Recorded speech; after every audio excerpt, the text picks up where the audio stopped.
Amém. Para nós é motivo de alegria estarmos hoje gravando este vídeo. Amém. Para nós juntos aprendermos mais a palavra de Deus. Amém. Para nós compreendermos mais as escrituras sagradas. Amém.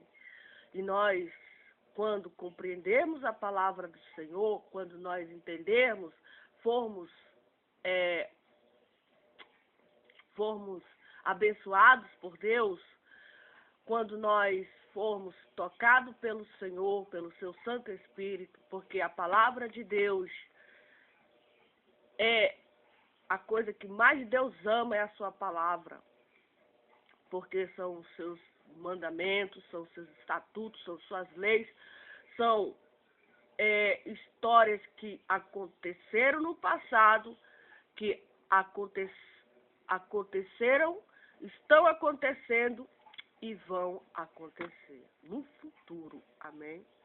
Então, nós temos que pedir de Deus, quando nós abrimos a Bíblia, nós temos que pedir de Deus, que é o autor da Bíblia, o Espírito Santo é o mestre, é o professor, que ele venha iluminar a nossa mente, que ele venha ter misericórdia de nós, que ele venha ter piedade de nós, que ele venha ter compaixão de nós, que ele venha estar presente e venha fazer com que a gente compreenda a sua palavra. Amém? Pedir de Deus, Jesus, eu estou lendo a tua palavra. Gostaria muito que o Senhor abrisse o meu entendimento, para compreender aquilo que o Senhor falou, aquilo que o Senhor nos avisou, as tuas advertências, a demonstração, a tua sabedoria. E não deixar que nós venhamos esquecer, não deixar que nós, por motivo nenhum da vida, por nenhum embaraço, por nenhum tropeço, enfim, por qualquer circunstância da vida, venham nos tirar o nosso bem maior, o nosso patrimônio maior, o nosso maior tesouro, que é a palavra de Deus. Amém? A palavra do Senhor. A Bíblia diz, já falei e repito, que vai passar o céu, que vai passar a terra, mas a palavra de Deus, ela não vai passar. A palavra de Jesus Cristo, ela não vai passar. Ela não vai passar, porque foi o próprio Deus que falou.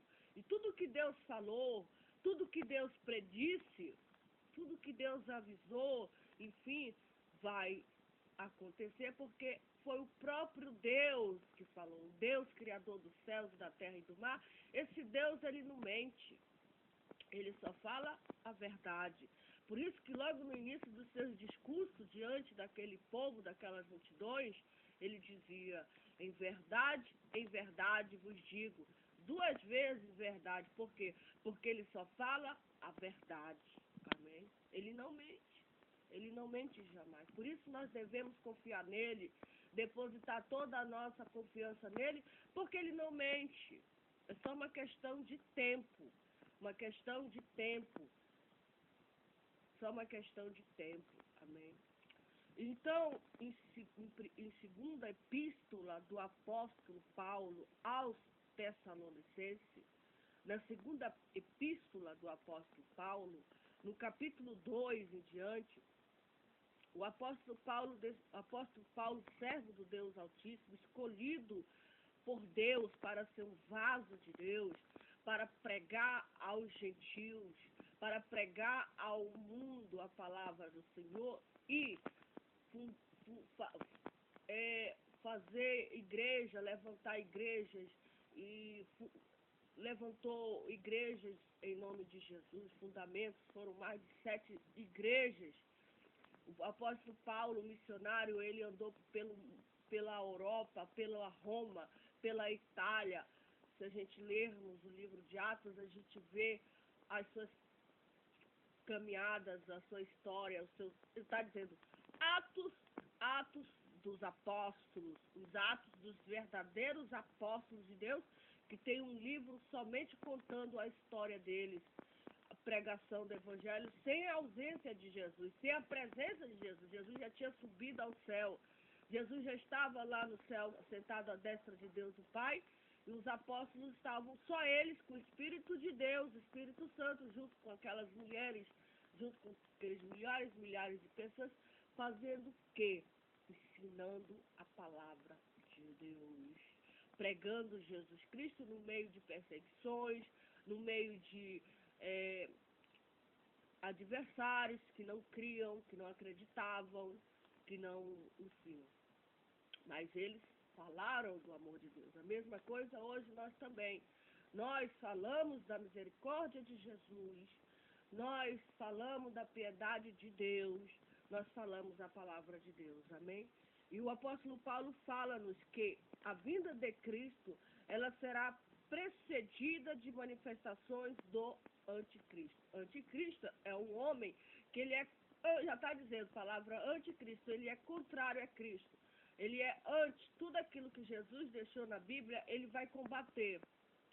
Ele vai se opor. Tudo que se fala de Deus, de Jesus, de Cristo, ele vai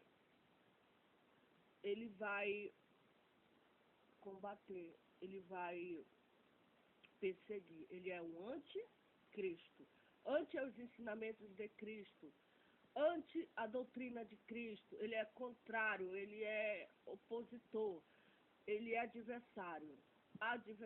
Então, esse homem, ele vai surgir. A Bíblia diz que esse homem vai surgir, e o apóstolo diz para nós, irmãos, ora irmãos, rogo-vos pela vinda de nosso Senhor Jesus Cristo e pela nossa reunião com Ele, que não vos movais facilmente do vosso entendimento, nem vos perturbeis. Ele fala para a gente que não é para a gente ficar perturbado, quer por espírito, quer por palavra, quer por epístola. Não é para a gente ficar perturbado. Não é. Como de nós, como se o dia de Cristo estivesse já perto. Ele falou assim naquele tempo. Ele fala que ninguém de maneira alguma vos engane, porque não será assim, sem que antes, ele diz, não será assim, sem que antes venha o que? A apostasia. Primeiro virá o que? A apostasia. Que eu já falei que a apostasia é o abandono de Deus.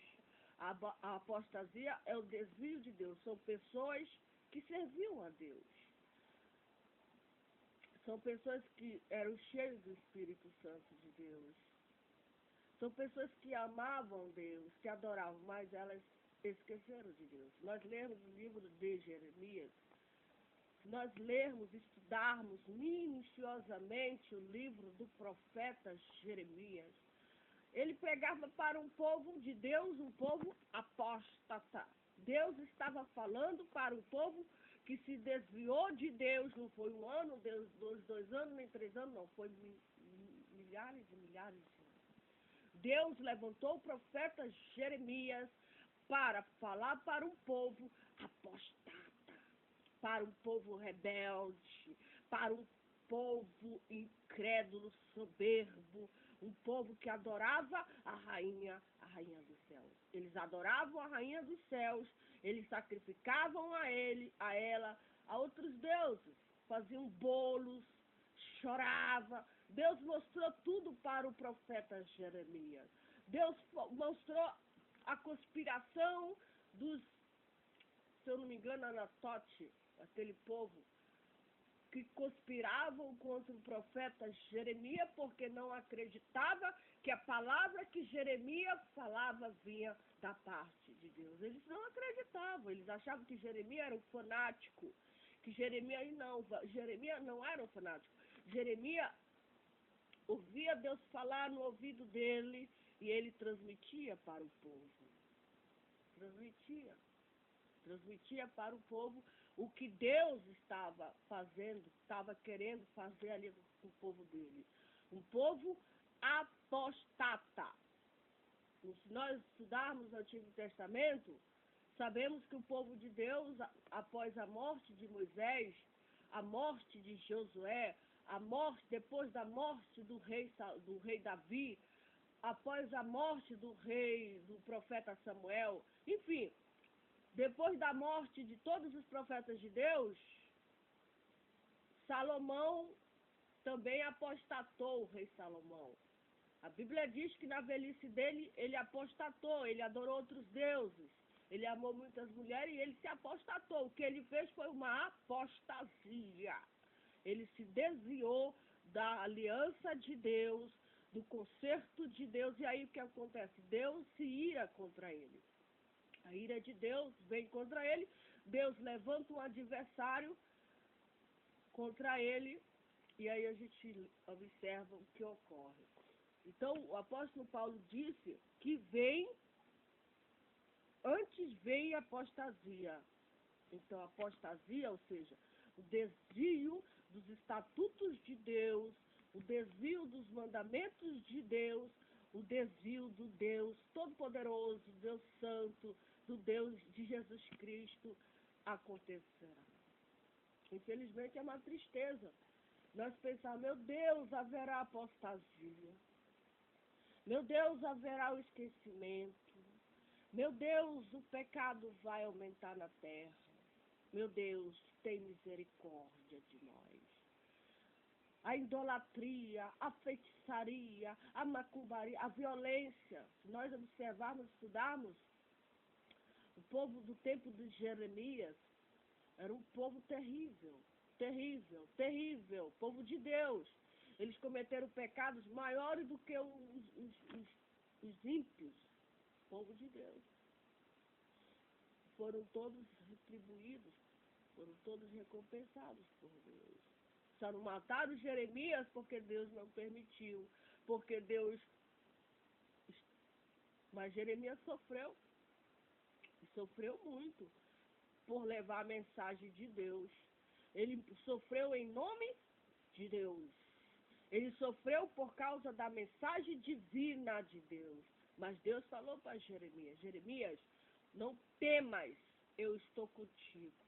Eu vou te livrar. Não temas, fala o que eu te mandar. Deixa comigo. E foi o que Jeremias fez. Foi o que Jeremias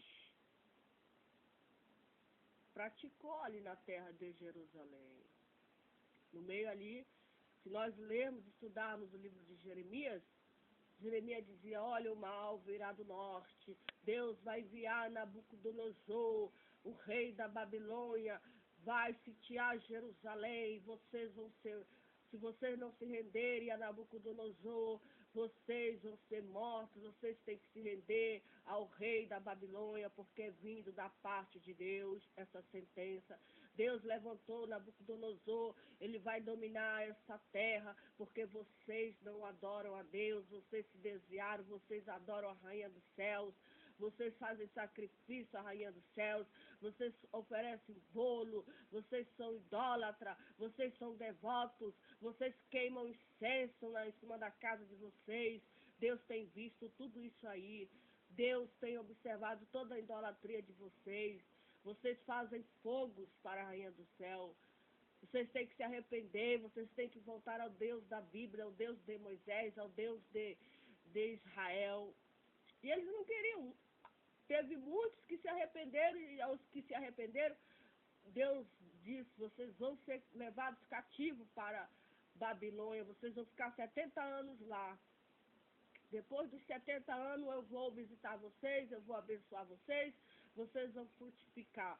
Mas os rebeldes que vão lá para o Egito fugindo de mim, eles vão ser mortos. A peste, a espada, etc, etc, vão pegar eles. Porque é eu que estou mandando essa sentença. É eu, Deus Todo-Poderoso, que estou mandando esse castigo. Quem vai escapar das minhas mãos? Quem é que vai escapar das minhas mãos? Se eu decidir enviar o rei Nabucodonosor, quem é que vai escapar? Ninguém. Ninguém. Então hoje Deus manda nós nos arrependermos. Deus manda hoje, através da Bíblia, através de Jesus, nós nos convertermos e darmos crédito no que a Bíblia fala, no que a Bíblia pronuncia, que a Bíblia revela para nós o mundo